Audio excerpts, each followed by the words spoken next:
నమస్కారం. అత్యంత సామాన్యుల అసమాన గాథల సమాహారం ఈటీవీ జయహోకు స్వాగతం. దక్షిణ కన్నడ జిల్లాలో ఓ కొండంచుల పల్లె. అక్కడ ఒకే ఒక్కడు, ఓ అసాధ్యుడు, ఓ అనితర సాధ్యుడు. ఆయన కన్నడ సీమలో సొరంగాలు తవ్వి జలతరంగిణులను రప్పించారు. కొండ పొలాన్ని ఉద్యానవనంగా మార్చారు. దశాబ్దాల నాటి ఆయన వ్యవసాయ క్షేత్రం దేశ విదేశాలను ఆకర్షిస్తోంది.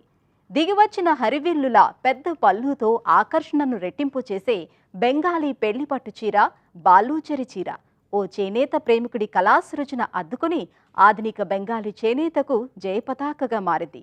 విభిన్న స్ఫూర్తి కథనాలతో మీ ముందుకు వచ్చింది జయహో.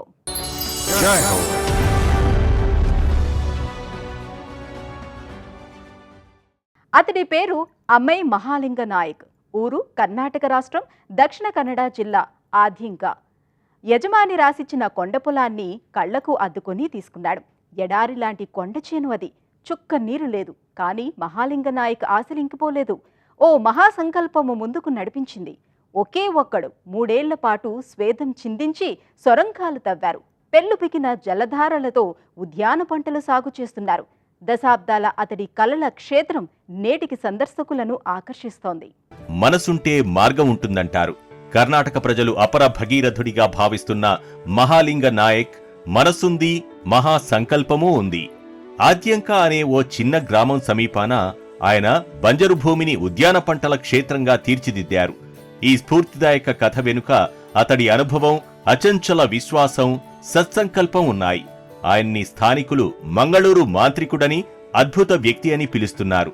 మహాలింగ నాయక్ ఓ సాధారణ రైతు కూలీ. కొండమీద పనికిరాని రాతి నేలలో కష్టపడి పంటలు పండించి యజమానికి నమ్మకంగా సేవ చేశాడు. అతడి 25 ఏళ్ల నిస్వార్థ సేవను మెచ్చిన యజమాని ఓ గొప్ప కానుక ఇచ్చారు. 1978లో 2 ఎకరాల పొలం రాసిచ్చారు. ఇది కన్నడ జిల్లా ఆద్యంక దగ్గర అమై కొండల్లో ఉంది. ಅವರು 2 ಎಕರೆ ಚಿಲ್ಲರೆ ಜಮೀನಿ ಅವರು ಕೊಟ್ಟಿದ್ದಾರೆ. నా సేవకు మెచ్చిన భూ యజమాని నాకు 2 ఎకరాల పొలం రాసిచ్చారు. కానీ నీళ్లు లేవు. ఇంతకుముందు ఈ భూమిని చదును చేసి వరి వేశాం. 3 ఏళ్లలో 3 సొరంగాలు తవ్వాను. కానీ నీళ్లు పడలేదు. దీనిపై జనం రకరకాలుగా మాట్లాడుకోసాగారు. నేను కూలి పని నుంచి ఇంటికొచ్చాక రాత్రి సొరంగం తవ్వే పని చేశాను. ಒಂದೇ ಸಮಾದಟ್ಟು ಮಾಡುವುದ ಅಲ್ಲಾದ್ರೆ ಸೊರಂಗ ಕೆಲಸ ಎಂತರು ಮಾಡಿಕೊಂಡು ಎದ್ದದು.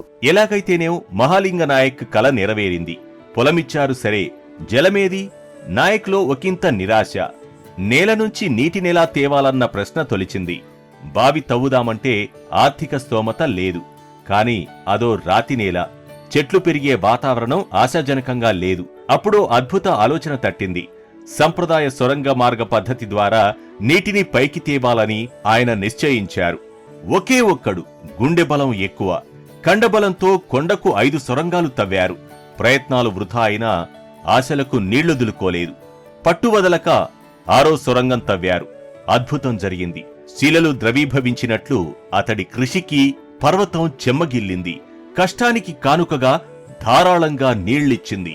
రాజీపడని తత్వం, ఆశావహ దృక్పథమే ముందుకు నడిపించాయి. 6వ సొరంగ విజయం మరో సొరంగం తవ్వకానికి ఆక్సిజన్ అందించింది. మళ్లీ నీళ్లొచ్చాయి.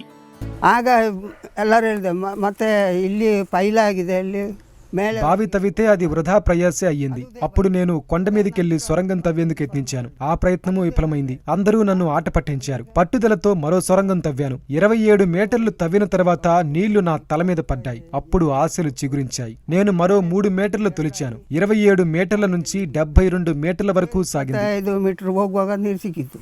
ಅದರ ತಕೊಂಡು ಹೋಗಿ ಈಗ ಅದು 72 మీటర్ ಹೋಗಿದೆ. సొరంగాలు తవ్వి రాతిపర్ర భూమిలో ఆకుపచ్చ లోకం సృష్టించిన మహాలింగ నాయక్ ను కన్నడిగులు సురంగ మనిషి అని పిలుస్తున్నారు. ఒక పని చేయగలమన్న లక్ష్యం, దృక్పథం ఉండాలే కాని ఎలా ఉపయోగించుకోవచ్చో నాయక్ నిరూపించారు. మన సామర్థ్యాన్ని మనకు జ్ఞాపకం చేస్తోంది.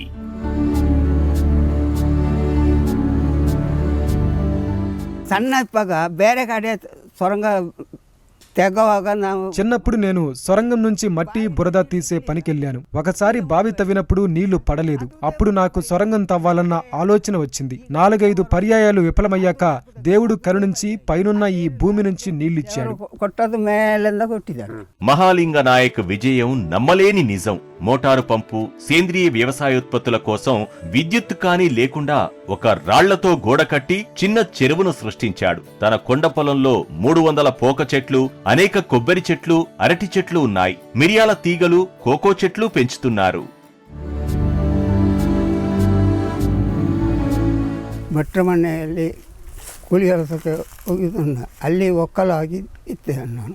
6-7 ವರ್ಷ ಕೆಲಸ ಮಾಡಿ ನಮಗೆ ఓ కార్మికుడిగా నా జీవన ప్రయాణం ప్రారంభించాను. అలా 6-7 సంవత్సరాలు పనిచేశాను. పోక కొబ్బరి చెట్ల పనులకు వెళ్తుండేవాణ్ణి. కొంత భూమి ఇస్తే సాగు చేసుకుంటూ ఎక్కడే ఉంటానని యజమానితో అన్నాను. ఆయన ఏమన్నారంటే ఎక్కడే ఉండి సాగు చేసుకోవచ్చు, కానీ ఎక్కడికి వలసపోవద్దన్నారు. ఈ భూమిని చూపించారు. గడ్డి తప్ప ఏమీ పెరగని నేల. వాళ్ళ ఇల్లు కూడా పూరిల్లే. మంచినీరు కావాలంటే మా ఇంటి నుంచి తీసుకెళ్ళు అని ఇంటివారన్నారు. ನೀನು ಇಲ್ಲಿಂದ ಎಲ್ಲಿಗೆ ಹೋಗಬೇಡ, ಅಲ್ಲಿ ಕೂತ್ಕೋ, ಅಲ್ಲಿ ನೀರಿಲ್ಲ, ನೀರು ನಮ್ಮ ಮನೆಯಿಂದ ತಗೊಂಡೋಗಿ కుడిరి. సొరంగాలు తవ్వి బంజరు భూమిని బంగారు భూమిగా మార్చిన మహాలింగ నాయక్ వినూత్న కృషిని భారత ప్రభుత్వం గుర్తించింది. ఎటువంటి ఇంధనం వాడకుండా బిందు సేద్య పద్ధతిలో పంటలు పండిస్తున్న అతణ్ణి ప్రశంసిస్తూ పద్మశ్రీ పురస్కారంతో సత్కరించింది. 40 ఏళ్ల నాటి తోట వల్ల ఆయన స్వయం పోషకత్వాన్ని సాధించారు. ఉద్యాన పంటలను పండిస్తున్నారు. ఏటా వేలాది సందర్శకులు వచ్చి ఆయన సాగు పద్ధతులను అధ్యయనం చేసి వెళుతుంటారు. ನೀರು ಮಳೆಗಾಲಲ್ಲೂ ಉಂಟು, ಬೇಸಿಗೆಗಾಲಲ್ಲೂ ಬರ್ತದೆ. ಅದರ ನಂತರ ಕೃಷಿ ಮಾಡಿದ್ದು. ఇక్కడ వానాకాలంలోనే కాదు, వేసవిలోనూ నీరు లభిస్తోంది. పర్వాలేదనుకుని నేను సేద్యం ప్రారంభించాను. పోక చెక్క, కొబ్బరి, కోకో మొక్కలు నాటాను. మిరియాల పంట వేశాను. కానీ ఏదో తెగులు రావడంతో మిరియాల సాగు విఫలమైంది. 10 ఏళ్ల తర్వాత వారణాసి సుబ్బరాయ్ భట్ గారి కుమారుడు ఇక్కడికొచ్చారు. 2004లో తొలిసారి నా కృషిని గుర్తించి సత్కరించారు. తర్వాత అనేక మంది చేతుల మీదుగా సత్కారాలు పొందాను. 200 జ్ఞాపికలొచ్చాయి. ఈ అవార్డులన్నీ నా కోసం కాదు, అవి నా దేశం కోసం, దేశ సంపద అని నమ్ముతున్నాను. ఈ ప్రశస్తి నిజವಾಗಿ ನಮ್ಮ దేశಕ್ಕೆ సిక్కిದ್ದು ನಾನು భావిస్తేనే. నాయక్ కథనాన్ని తొలిసారి సేద్యరంగ నిపుణులు ఆఫ్ ఆదికే పత్రిక సంపాదకుడు పాద్రే వ్యవసాయ పత్రికలో ప్రపంచం దృష్టికి తెచ్చారు. బంజరు భూమి లాంటి కొండ పొలంలో మహాలింగ నాయక్ సుస్థిర సుజల వనరును అభివృద్ధి చేశారు. ఆ కొండ మీద అతడే ఒక సైన్యం. అందాల చీరలు, సుగంధాల చీరలు, అగ్గిపెట్టె చీరలు, రకరకాల చేనేత చీరలు, ఒక్కొక్కటి రంగుల సృజన కావ్యం. అయితే ఇంద్రధనస్సుకే అదనపు రంగు హంగులు వచ్చి చేరాయా అనిపించే కోక బెంగాలీ బాలూచరి చీర. ఒకనాడు భగీరథ నదీ తీరాన ముర్షిదాబాదులో వెలుగు వెలిగి తర్వాత కాలంలో విష్ణుపూరు చేరి చిద్విలాసం చిందిస్తోంది. డ్రెస్ డిజైనర్ సిద్ధార్థ ఠాగూర్ కళాసృజనతో నేడు బాలూచరి పళ్ళు చీర కొత్త సొగసులు అద్దుకుని మెరిసిపోతుంది. కాలాతీతంగా ఆదరణ పొందుతున్న కళాత్మక చీర బాలుచరి. దీన్నే మీనాకారి అని కూడా అంటారు. మన దేశ సొగసైన వస్త్రాల్లో బాలుచరికి ఎంతో ప్రాధాన్యం ఉంది. శతాబ్దాలు గడిచినా వన్నె తగ్గలేదు. పశ్చిమ బెంగాల్ రాష్ట్రానికి గర్వకారణంగా చెబుతారు.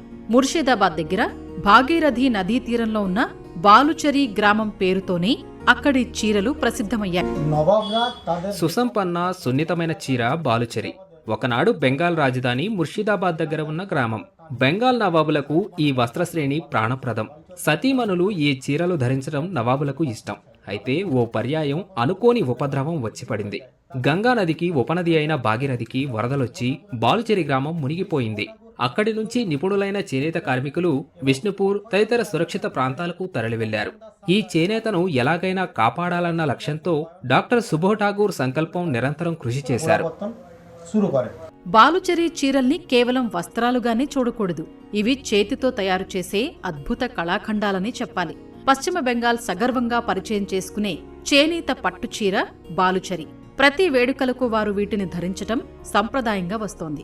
ఈ చీరల పెద్ద పల్లు మీద ఇతిహాసాలు, పౌరాణిక, జానపద చిత్రాల రూపకల్పన బాలుచరి చీరల ప్రత్యేకత. ఇవి సుసంపన్న సాంస్కృతిక వారసత్వాన్ని ప్రతిబింబిస్తాయి. This is not a sari, it's more like a shawl. ఇక్కడ కనిపించే ఈ చీరలు అచ్చం షాల్స్ లానే ఉన్నాయి. వీటిని ఆధ్యాత్మిక కార్యక్రమాల సందర్భంగా ఉపయోగిస్తారు. వీటి మీద హరే కృష్ణ హరే రామ అనే అక్షరాలను చూడండి. అందువల్ల ఇక్కడ వైష్ణవ సంప్రదాయం కూడా విలసిల్లిందని భావించాలి. ఇది నేను సేకరించిన బాలుచరి చీరల అత్యుత్తమ నమూనాల్లో ఒకటిగా చెప్పవచ్చు. This is one of the finest specimen of Baluchari sarees which I have it in my collection. Siddhartha Tagore art consult అనే సంస్థను నెలకొల్పారు. బాలుచరి చీరల్లో వినూత్న నమూనాలను సేకరించారు. 1950లో బాలుచరి పునర్వైభవం ప్రాభవం పొందింది. వస్త్ర పరిశ్రమలో నిపుణులు, అభ్యాసకులు కమలాదేవి చటోపాధ్యాయ, జస్లీన్ ధమిజా, సిద్ధార్థ ఠాగూర్ బాలుచరి పునరుజ్జీవనానికి ఎంతో కృషి చేశారు. సిద్ధార్థ ఠాగూర్ తండ్రి సుభో ఠాగూర్ అధునాత జాక్వర్డ్ నేతకు సాంకేతికత అద్దారు. బాలుచరి చీరల నమూనాలపై Siddhartha ఆసక్తికి కారకులయ్యారు. Actually, I got exposed to Baluchari saree in a very young age. And I used to see my father's collection, which comprised of Namabali. నిజానికి చాలా చిన్న వయసులోనే నాకు బాలుచరి చీరల విశిష్టత తెలిసింది. నాన్న దగ్గర ఉన్న వస్త్ర శ్రేణుల్ని చూశాను. వాటిలో నామబాలి, బాలుచరి ఉన్నాయి.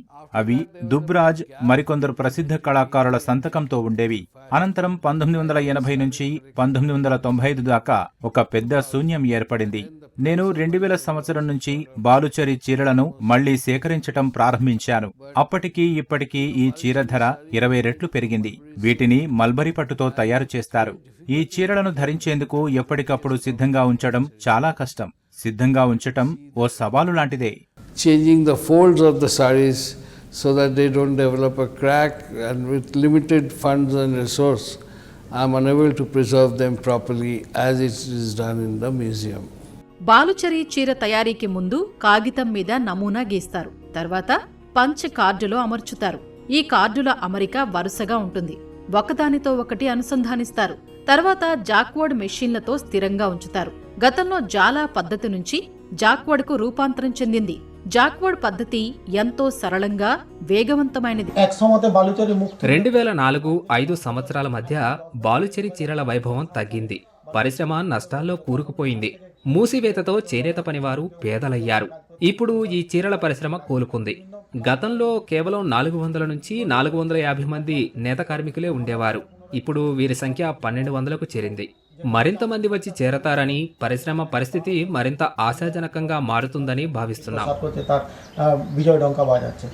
బాలుచరి చీరల నమూనాలు వినూత్నం. ఇతిహాస, పౌరాణిక గాథల ఇతివృత్తాలుంటాయి. ఇవి శక్తివంతమైన రంగుల్లో మెరుస్తూ అలరిస్తాయి. దట్టమైన ఎరుపు, ఆకుపచ్చ రత్నాల రంగు, ముదురు ఎరుపులో రాజసం ఉట్టిపడేలా ఉంటాయి. మన శ్రేయస్సు, విశ్వాసానికి, కరుణ, దయలకు ప్రతీకలుగా రంగులు అద్దుతారు. Every art, when it is there, it leaves a big impact on the cultural scenario, not only in cultural, social scenario. You see, people were very... ప్రతి కళ సాంస్కృతిక, సామాజిక అంశాలపై ఎంతో ప్రభావం చూపుతుంది. బాలుచరి వస్త్రధారణ ఓ హోదా. అందుకే సంపన్న వర్గాల ఇళ్లలో వారికి భోజనం వడ్డించేవారు ఈ చీరలను ధరించి వడ్డన చేసేవారు. కాని ఈ చీరలు బెంగాలీ వాతావరణ పరిస్థితికి అంతగా సరిపడవు. అందుకే బెంగాలీ మహిళలు కేవలం పెళ్లిళ్లు, దుర్గపూజలు లాంటి శుభ సందర్భాల్లో మాత్రమే బాలుచరి చీరలు కట్టుకుంటారు. వాతావరణంలో తేమ కారణంగా రోజువారీగా ఉపయోగించలేరు. పట్టు వస్త్రధారణ తేమ వాతావరణంలో అంతగా ఎవరూ ఉపయోగించారు. కాని మనుగడ సాగించింది. సమాజాన్ని ఎంతో ప్రభావితం చేసింది.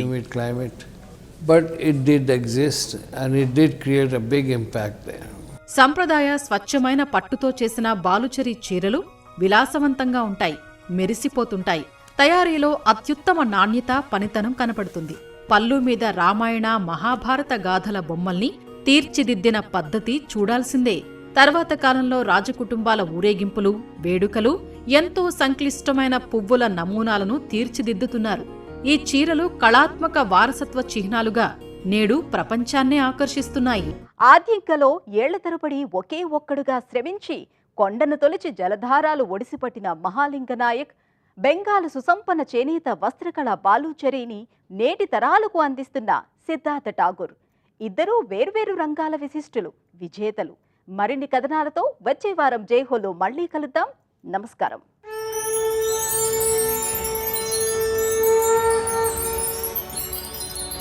Jai Ho.